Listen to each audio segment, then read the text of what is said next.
Comment ils vont? Dans DSA, la bibliothéca, j'espère que toi, derrière ton écran, tu vas bien, que tu passes une bonne journée, une bonne semaine et que tu es confortablement installé durant cette vidéo. Aujourd'hui, mesdames et messieurs, c'est le jour de mon anniversaire. Par conséquent, je vais fêter ce jour inoubliable avec les gens que j'aime et qui tiennent à moi et à qui je tiens bien évidemment. Les gens que j'aime? Les gens qui tiennent à moi? Ok, je pense qu'il y a une autre erreur durant le script, alors par conséquent...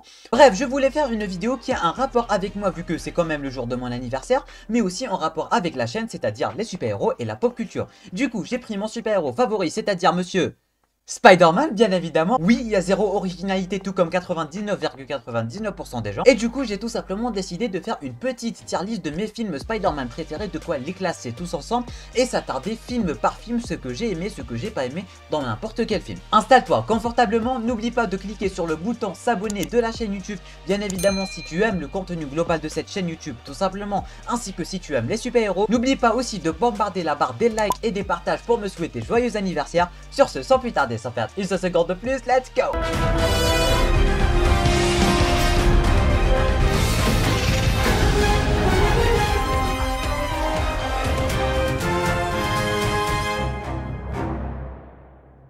On y est, mesdames et messieurs, on est devant notre tier list. Juste ici à droite, on a les 3 premiers Spider-Man de Sam Raimi, on a les 2 Amazing Spider-Man, les 2 Spider-Man de la trilogie Homecoming qui va se terminer avec Spider-Man No Way Home, et pour finir Spider-Man Into the Spider-Verse qu'on va directement essayer de classer tous ensemble. On va directement s'attarder film par film, de quoi donner ce que j'aime, ce que j'aime pas dans ce film, et tout simplement pourquoi je viens de le classer dans telle ou telle colonne, tout en commençant avec le tout premier film Spider-Man, le tout premier de la trilogie Sam Raimi, qu'on va directement classer dans la colonne A.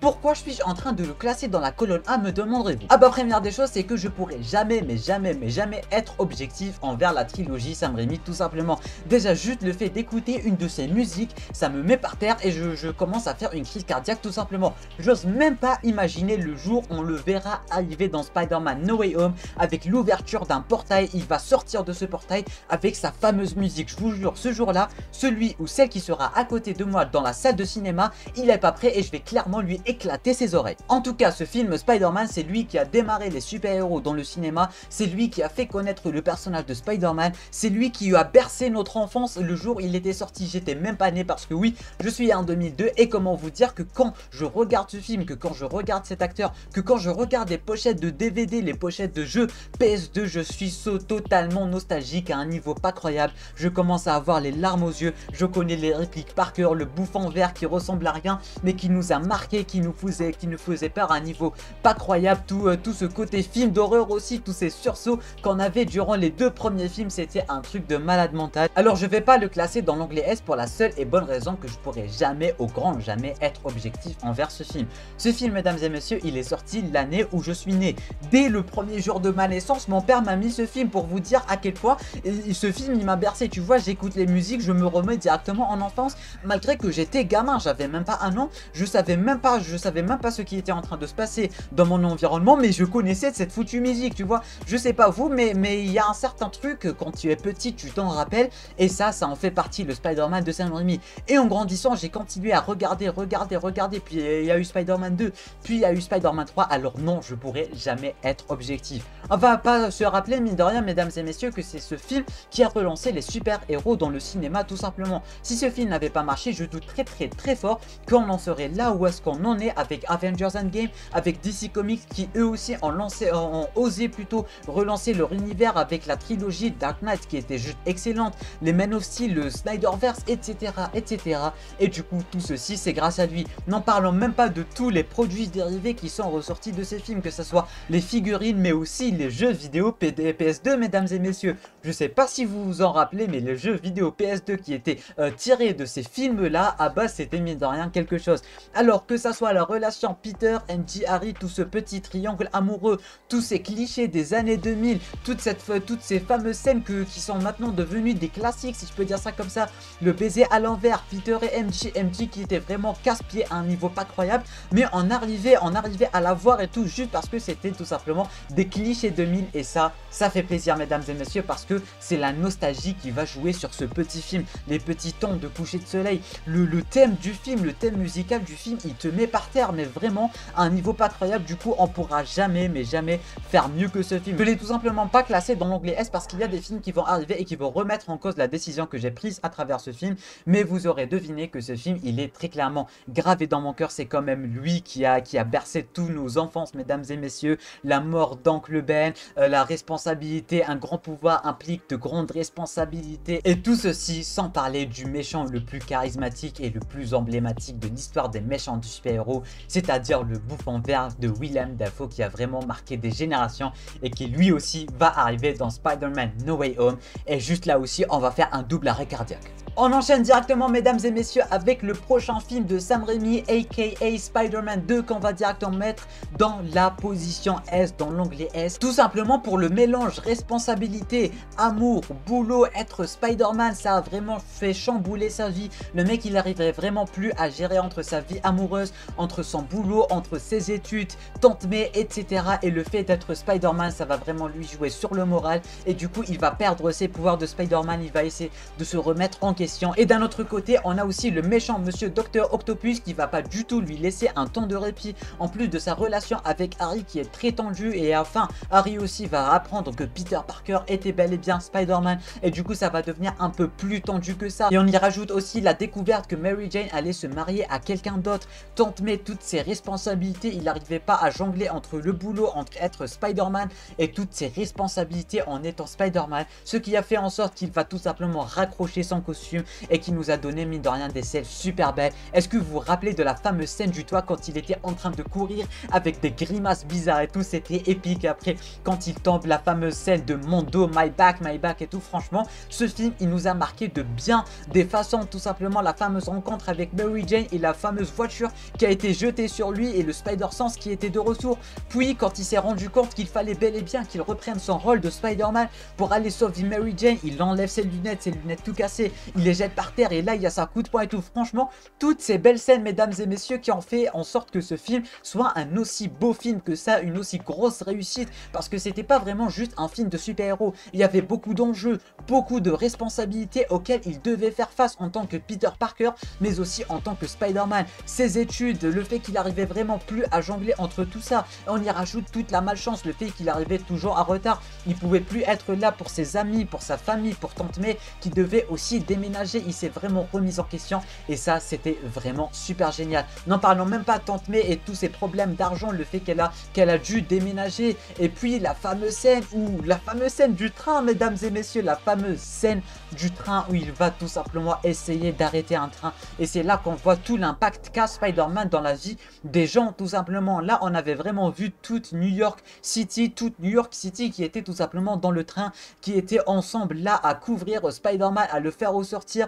Puis il y avait les deux gamins qui lui ont ramené son masque et tout ça, c'était beau, c'était d'une beauté pas possible. Si on parle des Spider-Man de Sam Raimi, on va jamais parler des scènes de combat parce qu'on va pas se mentir, les scènes de combat sont éclatées et il y a presque pas du tout d'enjeu. On va pas dire enjeu, mais il n'y a pas vraiment de scène de combat parce qu'à chaque fois Spider-Man il se fait éclater, mais éclater à un niveau mais pas croyable. Son masque il est déchiré et tout, le masque est déchiré, n'en parlons même pas, le masque déchiré, il est beau, il est stylé, ça rajoute un flow pas croyable. Mais Spider-Man il se fait à chaque fois défoncer, on l'a presque jamais vu en train de prendre le dessus sur un méchant ou quoi que ce soit. Généralement c'est tout le temps le méchant qui va se tuer lui-même. On n'a pas vraiment des scènes de combat super badass comme les Amazing Spider-Man. Vous vous rappelez la scène contre Electro et compagnie. Bref, on va en parler durant cette vidéo quand on sera en train de parler de Amazing Spider-Man 2. Mais vous aurez deviné que c'est pas ça qui va vraiment faire la force de ce Spider-Man de Tobey Maguire, mais les musiques, les temps de coucher de soleil dont on n'arrête pas de parler, tous les messages que ça envoie, toutes les responsabilités, tout l'enjeu, tout, voilà, toute l'ambiance du film en général, c'est elle qui va vraiment faire l'affaire. Et du coup ce Spider-Man 2 on le classe dans l'onglet S, mais vraiment sans réfléchir, avec tous ces enjeux, toutes ces responsabilités, toute cette nostalgie, mesdames et messieurs, toutes ces scènes qui sont devenues mythiques, qui sont devenues limite des classiques dans le domaine du cinéma, on va jamais les oublier pour ça. On enchaîne directement, mesdames et messieurs, avec Spider-Man 3, et lui, il va mine de rien pas mal diviser, malgré que personnellement, je vais directement le classer dans l'onglet B, et quelque chose me dit que l'onglet C et D, je vais même pas les utiliser. Alors, je l'ai classé juste en dessous de Spider-Man 1, pour la seule et bonne raison que, pour ma part, c'est très loin d'être un film aussi dégueulasse et aussi mauvais mauvais que ça. Personnellement, je peux lui reprocher une seule, mais vraiment une seule chose, c'est le fait que ça soit pas du tout, mais pas du tout la fin de la trilogie qu'on méritait. Parce que je rappelle que la trilogie Sam Raimi, c'est vraiment devenu, quand tu réfléchis, quand tu te dis trilogie dans la tête, tu vas directement passer à la trilogie Sam Raimi ainsi qu'au Dark Knight. Tout simplement, tu peux pas ne pas penser à ces deux-là en pensant trilogie dans ta tête. Sauf que ce film-là, c'est tout simplement pas du tout, mais pas du tout la conclusion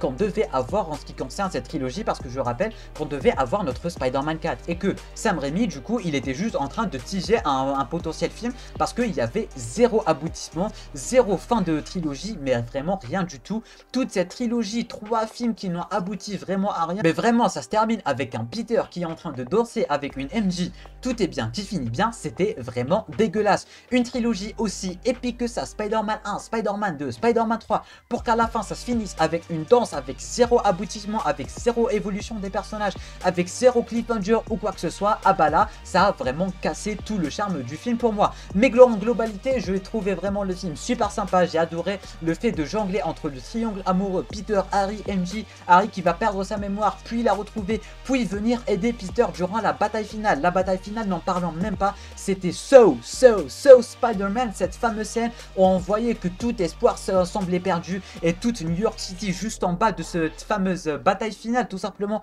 Et là, on voit Spider-Man arriver avec le fameux thème de Spider-Man et tout New York City qui était en foule à un niveau pas croyable. Ça, c'était une scène remplie d'espoir et remplie de Spider-Manologie tout simplement. Et c'est ça qui va aussi faire la force de ce film. Parce que là, on a un Peter qui a évolué, qui n'est plus en train de se remettre en question, qui est avec MJ, qui sait qu'est-ce qu'il est en train de faire, qui arrive un peu à jongler un peu mieux entre sa vie de Spider-Man, sa vie de couple, sa tante May, ainsi que MJ en général. Et là, directement, boum, un coup dans la tête, il commence à tout perdre, que ça soit sa relation avec MJ, sa relation avec tante May, vu que le tueur de Uncle Ben qui savait être Flint Marko n'est toujours pas attrapé. En plus, le costume du symbiote qui va vraiment tout casser à un niveau pas croyable, et n'en parlons même pas avec sa relation avec Harry, vu que Harry va reprendre la mémoire. Du coup, si on mélange tout ça, on a beaucoup trop d'enjeux pour un seul et même personnage, et du coup, ce costume noir va en quelque sorte essayer de l'aider un peu avec tout ça, tout en étant en train de l'enfoncer encore plus loin dans le trou. Et c'est là qu'il va se rendre compte qu'il est vraiment en train de merder, que ce soit avec MJ, avec Harry, avec tout le monde. Il va mettre le costume de côté, et la fameuse scène où il va reprendre sa mallette avec le costume, mesdames et messieurs, il n'y a pas plus épique que cette scène. Si on a une scène du genre dans Spider-Man No Way Home, du genre oui, monsieur Tobey Maguire, on a besoin de toi, il va ressortir sa mallette avec son costume de Spider-Man. Juste le fait d'en parler, j'ai des frissons, je vais pas vous mentir. Alors tout ceci pour dire que ce film n'est pas si dégueulasse que tout le monde le dit, mis à part la fin qui est vraiment catastrophique et qui est tout, mais tout sauf la fin qu'une trilogie d'une ampleur, ou du moins de l'ampleur de la trilogie de Sam Raimi mérite. Et quelque chose au fond de moi espère vraiment que Spider-Man No Way Home va vraiment donner la fin que mérite le personnage de Peter Parker, de monsieur Tobey Maguire, parce que la fin de Spider-Man 3, je veux pas du tout croire que c'est vraiment la fin de cette magnifique trilogie. On a des méchants tout aussi emblématiques les uns que les autres, un Venom bien badass, bien flippant, un homme sable qui est vraiment en train de se remettre en question, qui est vraiment en train d'essayer de se racheter, que ce soit envers Peter, envers sa sœur, des enjeux de malade mental, la relation entre Harry ainsi que Peter,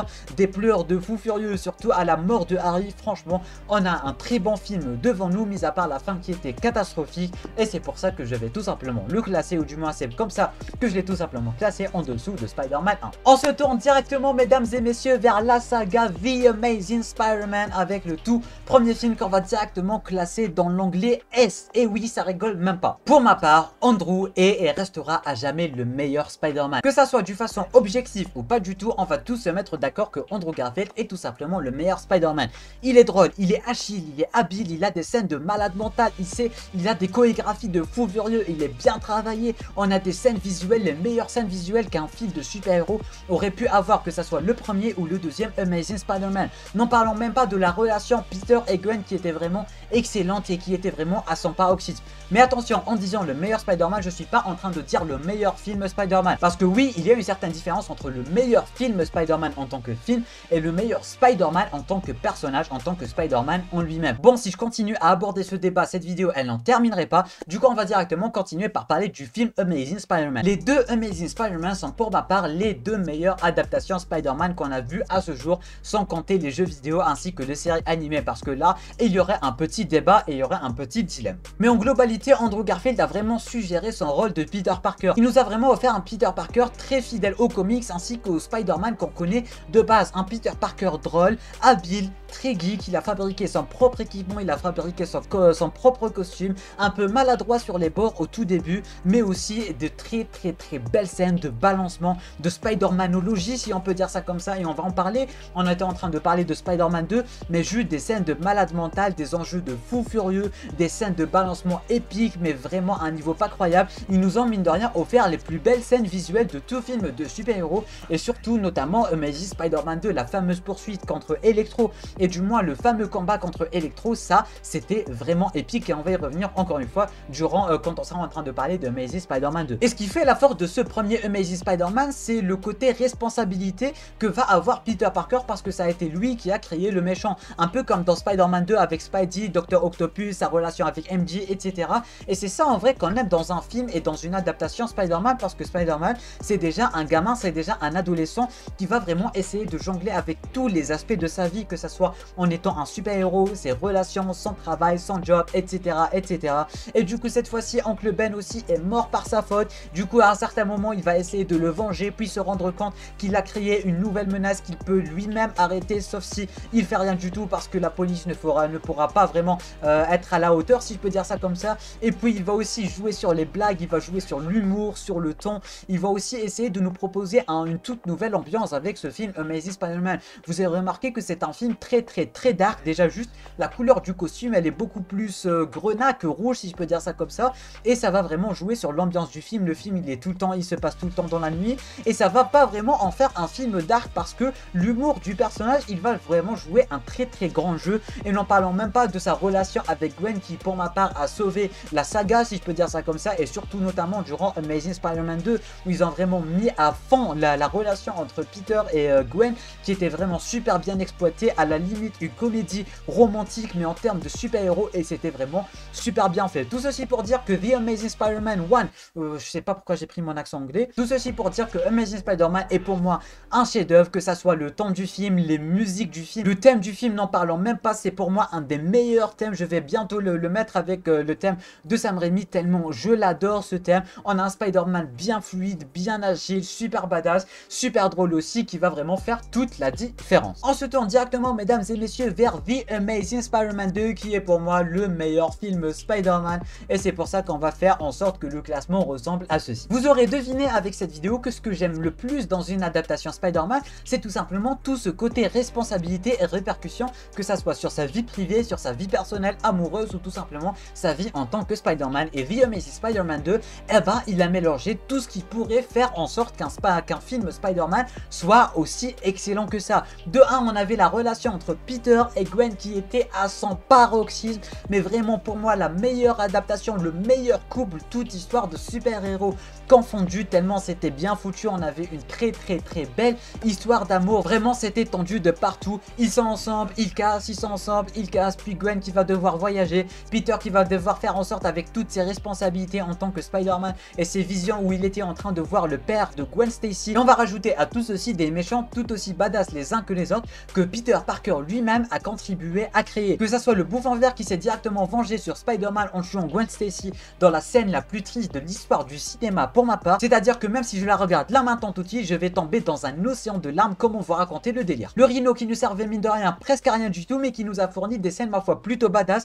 et plutôt sympathiques, et qui mettait encore plus en avant le côté drôle de Spider-Man, le côté agile et le côté habile. En parlant de tout ça, la fameuse scène poursuite et combat contre Electro est pour moi la plus belle scène du cinéma super héroïque de tous les temps. Tous ces balancements, toute cette fluidité, en plus de la musique travaillée par Hans Zimmer et compagnie, c'était vraiment super, mais super beau à voir, des chorégraphies de malade mental, en rajoutant à tout ça l'humour et tout de Spider-Man. C'était vraiment épique, des scènes à la 3D super bien foutues. La fameuse scène aussi à Times Square où il avait un lanceur de toile bien endommagé et l'autre pas du tout. Franchement, Sony nous en fournit un régal visuel avec ce film, que ça soit un régal visuel ou même pour les oreilles. Merci à Hans Zimmer qui nous a vraiment fourni des très belles musiques, et le mec il se rate presque jamais, que ça soit pour The Dark Knight et pour Spider-Man cette fois-ci. En ce qui concerne le thème super héroïque, le mec il s'est géré à un niveau pas croyable. Et on va aussi rajouter le petit côté énigmatique, le petit côté détective de Spider-Man, parce que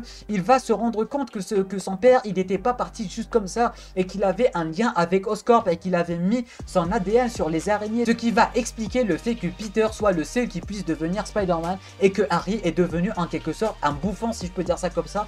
Et ça n'avait jamais été exploité dans un film Spider-Man, ou du moins dans une adaptation Spider-Man, à part les comics, et beaucoup plus les comics Ultimate Spider-Man où les parents de Peter sont beaucoup plus des agents secrets, etc. Et j'ai vraiment trouvé l'ambiance du film super bien foutue. Malheureusement, c'était très différent du premier Amazing Spider-Man parce que Sony avait vraiment demandé un changement parce que le premier avait pas plu à beaucoup de gens, et du coup le temps, le petit côté dark et tout, ce qui explique aussi le côté, le petit changement de costume, tout le temps un petit soleil et tout le temps beaucoup de couleurs par-ci par-là, et c'est pas ça qui va faire en sorte que le film soit aussi mauvais que ça, et très loin de là, parce que personnellement je trouve que c'est ça aussi qui va jouer sur la beauté du film, mais la fluidité, les scènes de balancement de Spider-Man, en plus des musiques de Hans Zimmer, mesdames et messieurs, c'était un truc de malade mental. Les scènes de balancement de ce Spider-Man là, on peut pas faire mieux, et tout ce qu'on veut dans notre vie, c'est devenir comme lui et essayer de se balancer comme lui. À quel point c'est beau et à quel point Sony nous a fourni une beauté visuelle mais vraiment pas croyable. Du coup, la relation Peter et Gwen, n'en parlons même pas, à quel point c'était fort, à quel point c'était beau, à quel point c'était stylé, à quel point ils se complètent les uns les autres. Et puis la dernière scène où il a écrit I love you sur le pont, et là ils se sont dit vas-y, on emmerde le futur, on emmerde le destin,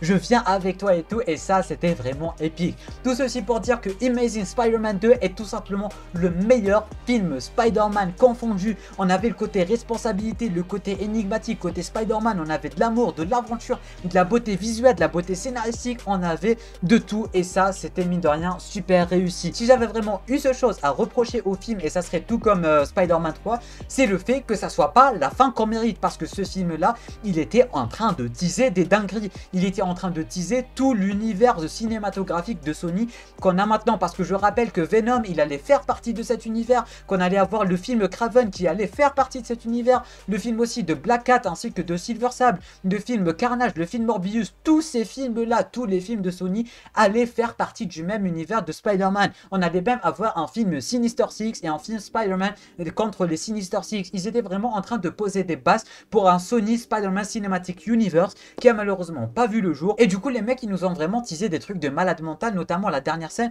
on avait le mec à chapeau qui était descendu à Oscorp, on avait tous les projets, tous les Sinister Six, et après le générique de fin aussi qui mettait en avant tous les Sinister Six, pour qu'à la fin on finit avec que dalle. Et ça c'est le truc le plus triste, parce que de base c'est pas vraiment la fin qu'on méritait, et ce n'est pas vraiment une fin ni une conclusion. On enchaîne directement mesdames et messieurs avec Spider-Man Homecoming, le tout premier film Spider-Man avec Tom Holland, que je vais directement classer juste ici avec Spider-Man 3, parce que oui, non, plus sérieusement, la seule chose qui fait que Spider-Man Homecoming soit aussi mal placé, que ça soit dans votre cœur ou dans le mien, c'est tout simplement le fait que ça soit un Spider-Man très mal exploité. On a tout simplement un gamin, un adolescent très maladroit qui sait rien faire et qui n'est tout simplement pas du tout apprécié à sa juste valeur, comme il l'avait dit lui-même dans Spider-Man Homecoming.